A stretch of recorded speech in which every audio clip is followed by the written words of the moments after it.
Open the pod bay doors.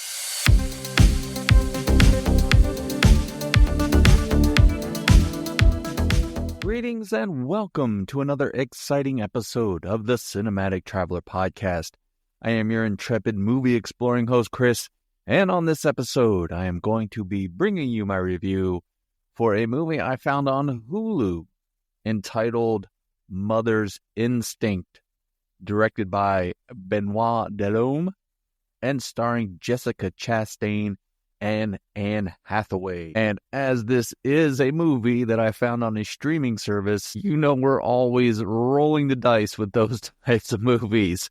So are we coming up with 7 or are we crapping out on Mother's Instinct? Well, you'll have to listen to find out. Now, before we get into it, I do have to ask a favor of you. Whatever you're listening to this podcast on, somewhere on that screen or whatever, there is a follow button. If you could please click that follow button, I would greatly appreciate it, as it does help me out and the show, as well as helping you, because you will get every episode of my amazing reviews and listen to my sexy, sexy voice. Also, you can leave me ratings and reviews. I'd appreciate those as well. And if you want to follow me on my social media, I would recommend Instagram first, at Cinematic Traveler Pod. You can also find me on Twitter or X at CMT Pod. I'm on the Blue Sky version of that as well. I think that one is Cinematic Traveler Pod something. And if you don't want to do that, I have an email address, thecinematictravelerpod@gmail.com. So you have plenty of ways to follow the show, get in touch with me, find out about new episodes coming out or episodes you might have missed. Who knows? You might even get to see my face from time to time on one of those social media platforms. So now that I've gotten that out of the way quick, fast, and in a hurry, let me ask you how you doing, my beloved listener. I hope 2025 is finding you well, although I'm a bit worried about the world, or at least my United States of America, because on the East Coast, which I am on, it is freezing cold, and on the West Coast, there are horrific fires. And it breaks my heart that people are having to go through that. If there's any way that you can help those suffering through that horrific disaster, then please, by all means, try your best. I know we're all struggling right now, but yeah, I feel horrible for those people out there. It's definitely been an interesting start to this 2025, but I know you're not here for any serious talk. You're here to talk about movies and escape this crazy world that we're living in, and that's what we're here for. So now that I've gotten my witty banter out of the way, let's go ahead and dive into my review for Mother's Instinct. As always, I do have to over-explain a few things. I am going to be giving you a spoiler-free review as well as a spoiler-free plot synopsis. And in that plot synopsis, I have hidden two movie quotes from movies that maybe share DNA with this film. And if you can tell me which movies those quotes are from, you get a point for each one you get right. At the end of the month, I'll add up all the points, and whoever wins gets to select a movie for me to review. Next month, I just did previous month's winner. Wanted me to do Silence of the Lambs, so I just completed that episode. If you haven't listened, go back and check it out. But who knows, next month it could be you. My fate is in your hand. Or if you want to and you just listen from time to time, you can just play along, just have some fun, and let me know that you are listening. And I think the only other thing I have to over-explain is, yes, usually for my weekend review, I do something that comes out in the movie theater. However, there's really nothing out in the movie theater right now. Thank you, January. It's always the roughest month of the year.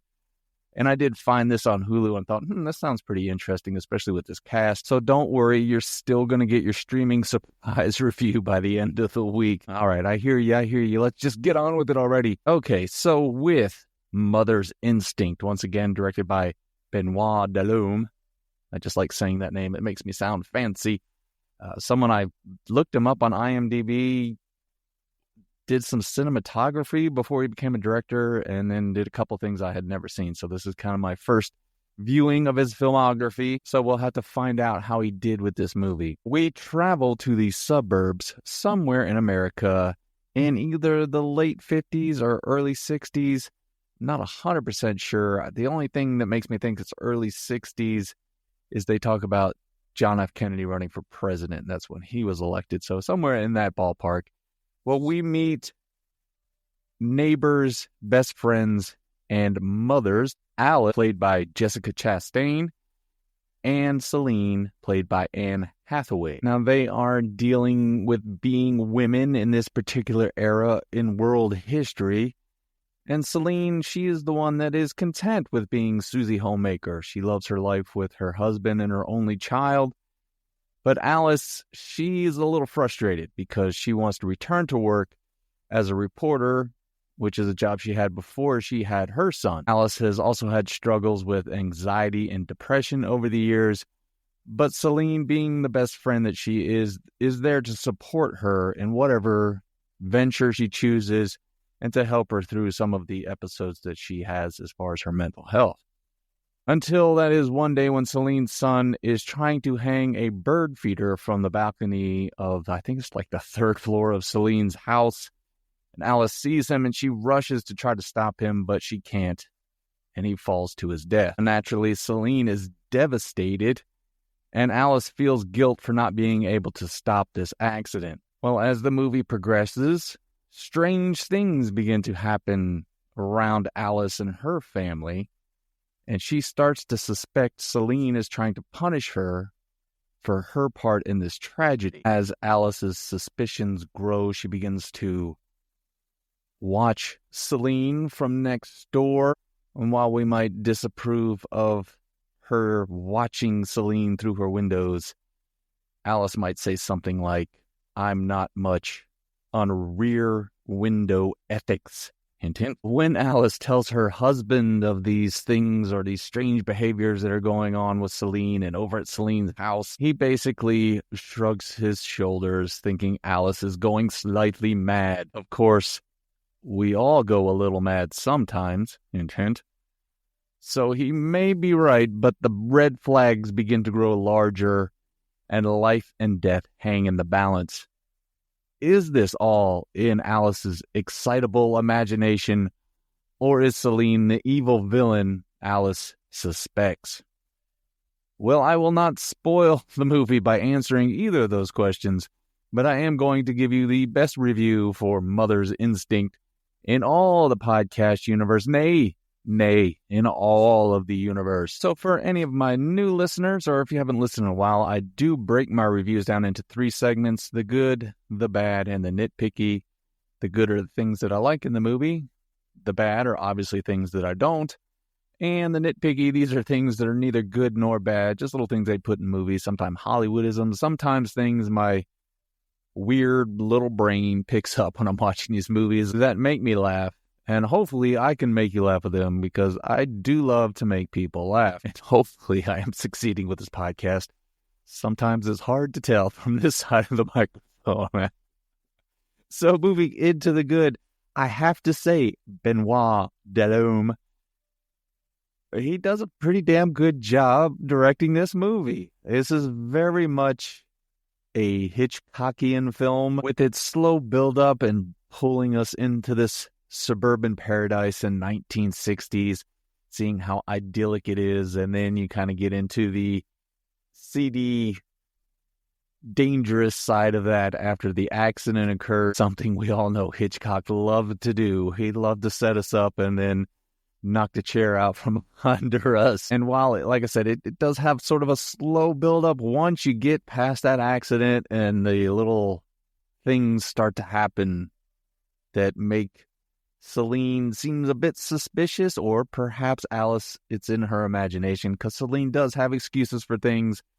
But, you know, you get little things like there's a doll that gets put in Celine's son's casket at the open viewing, and there's these peanut butter cookies that are left out because Alice's son has a peanut butter allergy. And then there's something that happens to, I think it's Alice's mother-in-law. But yeah, there's all these little suspicious things that begin to happen. But every time that Alice sort of makes a good case as to why it's Celine, Celine always has a really good excuse. So you're always second-guessing your instinct, as it were, in this movie. Because when you start to suspect Celine, you're like, well, yeah, she makes a good point. Maybe Alice does have some issues that she's can't work past here right now. Maybe she's got all this guilt, and this is where all this is coming from. So really, the thriller part, it's fun. I had a good time with that bit of the movie. Plus, well, we'll get into that in a minute with the performances. But yeah, I really enjoyed that. And again, the Hitchcock love is in this movie. It's not ripping off stuff, but you can definitely see the influences from, different camera angles and the way things are shot to the music. You've got, the Hitchcock blonde, because Jessica Chastain, she's a blonde in this movie, and it's, Hitchcock's wet dream right there. And you've got, like I said, the camera angles and the music and how they're driving the cars around. It looks like, something from Psycho. They even have like a version of the famous staircase shot from Psycho. It's not exactly the same, but it kind of has that same rhythm to it. So yeah, you can definitely feel that influence. But again, it's not anything that is like such a ripoff that you're rolling your eyes. And I'm looking at you, Brian De Palma. But overall, yeah, I think the movie, as far as the look and the feel of the film, is well done. I was a bit surprised for this being a movie I found on Hulu. And then seeing the time, I think it's only an hour and 40-some minutes.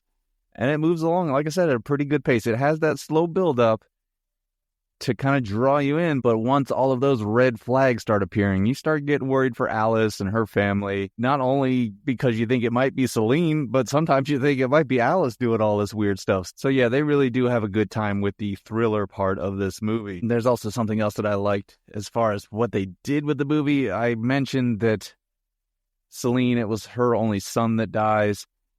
Well, Alice has a son, and they were the same age. They were good friends. I think they're kids, I don't know, 6, 7, 8 years old. Well, after the accident, there seems to be a bond between Alice's son and Celine. It's almost like she's sort of becoming his best friend, and it adds a little bit of intrigue into the movie because, again, you don't know if that's something maybe Alice that's in her head, and that's why she's pointing all these fingers at Celine. So, yeah, again, there's all these little pieces in the movie that I think worked really well.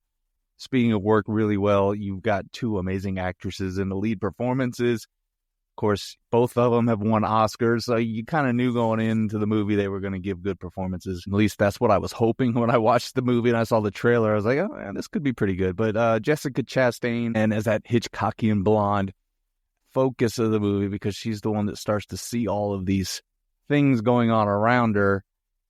But she does have this sense that she's kind of falling into this madness. So you're never, again, and it plays back to the thriller part, you're never 100% sure, well, until something that we'll get to soon enough, whether or not it is her imagination.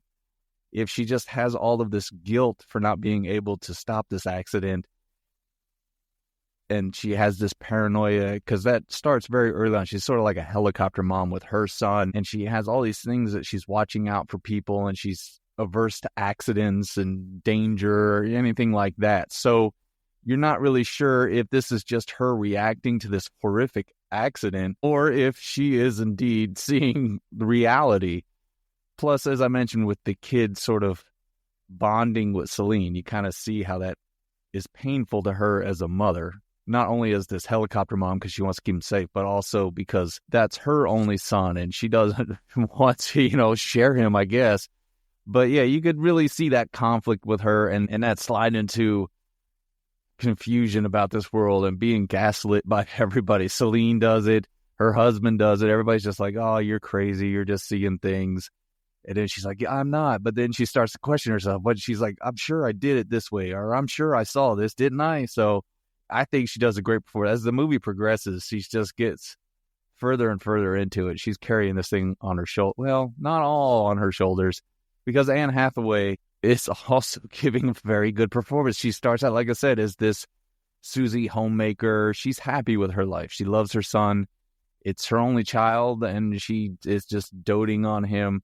But she's really good with both kids, and you can tell that she, enjoys that interaction with them as well as the interaction with Alice and her husband. They have sort of this tight-knit friendship with each other where they're going over to each other's houses and having like little parties, and doing all their 60s drinks and all that. I'll have a Manhattan, please. But you could tell that she's really loving that life, and she sells it. She feels like the perfect mom, as it were. And then, with the accident that happens and just how she portrays that, oh, it's so believable. It just breaks your heart to see her going through that and the struggles. And when she tries to come back from that and have some kind of a normal life, and she starts to miss having her son around, so she kind of latches on to, like I said, Alice's kid, and she misses that dynamic in her life. And you can really feel that pain in her performance. And then as you get towards the end and things are starting to get even more suspicious, oh my gosh, she's got some looks. She's got like this stare that she does. There was one scene, and I don't want to, like I said, I don't want to give anything away, but she's kind of sitting there next to Alice as Alice is talking to her about things, and she's normal, and then she's just falls into this weird stare. And it just creeped me out. I was like, oh my God. And she just doesn't blink. She turns out, it's almost like she's a robot at that point. And it got really under my skin as the movie progressed.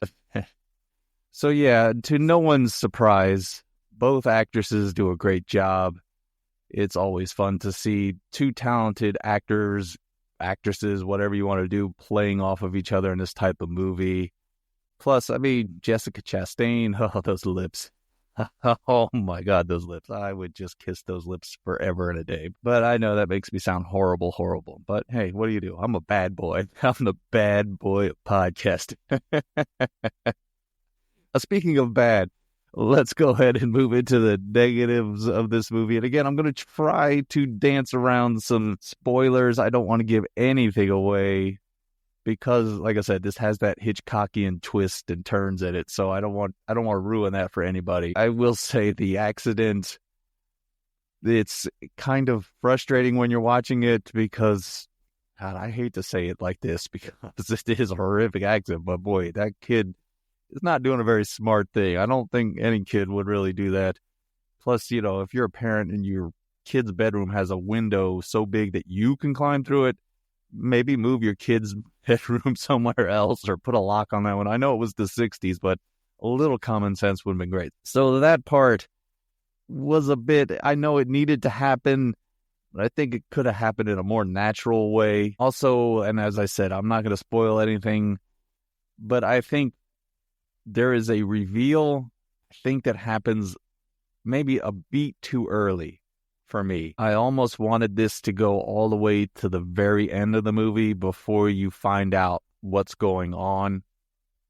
Because then once it goes into full, I don't want to say schlock, but full reveal mode, I would have preferred to not know going into that.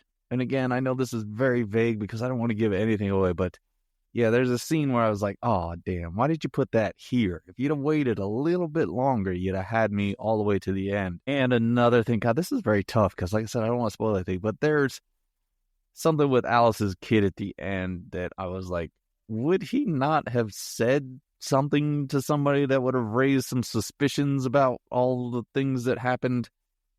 Because it's something that happens to him where I would think anybody that sat down was like, so tell me, what happened that night? He would bring that up and somebody would go, that's suspicious. So yeah, again, I don't want to call these huge negatives for this movie, but just little things here and there. Also, I think the husbands were a bit pointless. And I know the story is about these mothers, but they're kind of just in the background at certain points, or they're there just to be like, no, you silly dame. What are you talking about? Go make me a drink. Bring me some breakfast, something like that. So, yeah, I mean, I don't think any of these drag the movie down, but there were a few things where I was like, I just wish you would have done that a little bit different or, tightened it up here and there, and I think it would have flowed a lot better, at least for me. Now, moving into the nitpicky of the movie, and again, these are things that are neither good nor bad, just little things I see in these movies that make me laugh. And I know, what doesn't scream comedy like a movie about a child having a horrific accident that leads to his death? Oh, Lord, there's just comedy everywhere in this movie. Oh, God, I'm going straight to hell. All right, so my first nitpick of this movie, there's a point where Alice, Jessica Chastain's character, and her husband, they're having a romantic moment between the sheets, as it were, and he wants to have another baby. So he says, while they're ramping up in the action, he goes, let's make another baby. And I'm just here to tell everybody out there, never say that when you're trying to get laid. That will instantly ruin the mood. Whichever side of the fence you're on at that moment, if somebody says, let's make another baby right when you're about to do it, yeah, it's time to stop. Somebody's going to be pissed off. Oh, boy. That's the best birth control you could ever have. So another nitpick. This one makes me sad. But there's a point where one of the little boys is having their birthday party, and they have their cake, and they bring it out, and it has all that, kids sticks cakes. They all have that stuff all over them, the little plastic toys and crazy candles and all that fun stuff, like dinosaurs or whatever. And I was sad because I was like, as a grown-up, you don't really have birthday cakes like that anymore. Although I will say, a few years ago, my daughter, she put because I like sharks, especially great white sharks, and she found a great white shark candle and she put it in the cake, and it was really cool looking. But for the most part, you just get a cake. You might not even get a happy birthday on it. You might not even get your name. And I was like, oh, why does that stop? Why does that stop when we grow up? We like things. Put more adult stuff on. Well, wait, I better change that. Don't put adult stuff on there. Although I'm sure some of you do, but you know what I'm saying. If you're a Star Wars fan, put your Star Wars stuff on there, or Star Trek, or Lord of the Rings, or whatever. Come on. We should keep that tradition alive all the way to your death. I mean, it's the one day of the year where you get to kind of be a kid, I guess. And my final nitpick for the movie, and this is something I have never seen in any movie. I mean, well, I should take that back. I've never seen it this way in any movie. I have seen it other ways, but I have lived it. I have lived it most of my adult life. But there is the awkward tall person, short person hug in this movie. Anne Hathaway, she's 5'8", and she's wearing heels. And Jessica Chastain, she's 5'3", 5'4". She's in her heels, but she's not as tall as Anne Hathaway. And there was a moment where they hug, and Anne Hathaway had to do the whole awkward tall person lean in hug. Oh, it is such a frustrating thing as a tall person. You can't give a good hug. You've got to sort of awkwardly lean in, and your butt sticking out, and you're trying to be as gentle as possible while you're this big hulking mass of a human being trying to hug this tiny little person. So I saw it, and it was two women. I was like, oh, look at there. There's something I have never seen. So Anne Hathaway, welcome to the tall person's awkward hug club. So my final verdict for Mother's Instinct. If you couldn't tell, I had a good time with this movie. I thought it was a pretty decent thriller. I was a bit surprised that it was on Hulu. I looked up its movie release schedule or whatever, because it came out in 2024, and I was like, God, I've never even heard of this movie until now. And it popped up on the screen when I was on Hulu, and it had like a weird release schedule. It released in different parts of the world at like the beginning of last year, and it released here in the United States in like August or something. But like I said, I had never heard of it. So I saw this. I was like, this looked pretty interesting. And you know what? It lived up to my expectations. Both performances were good. The thriller part of the movie, it landed for me. It had a nice build up. I was invested all the way into the movie. It moves it along at a great pace. Like I said, it's a little over an hour and a half long. Gets in, does what it does, and gets the hell out. That's my kind of movie right there. So yeah, I'm going to recommend this movie. If you have Hulu, definitely check out Mother's Instincts. You will not be disappointed. So kudos to you, Hulu, the first streaming service that has released a decent movie in 2025. Well, actually, it came out in 2024, but the first decent movie I've seen on a streaming service in 2025. We'll see what happens on my next episode, my streaming surprise episode, and see if that trend continues or not. You'll definitely have to come back for that episode. So now we've made it to the end of this one. If you're still listening, I must have done something right. And if I did, again, please follow the show. Leave me a rating and a review. Follow me on social media. Share the show with your friends and family on your social media. I would appreciate all the help you can give as we try to build this podcasting empire. And before I go, I just want to thank you once again for taking the time out of your day to listen to my show. I greatly appreciate you as an audience member. I tell everyone I know I've got the smartest and sexiest audience in all the podcast universe, and you never fail to live up to those high standards. Now, as you are traveling around on this blue and green ball bouncing to the cosmos, I need you to do one thing for me. Go out there and do that voodoo that you do so well. Punch it!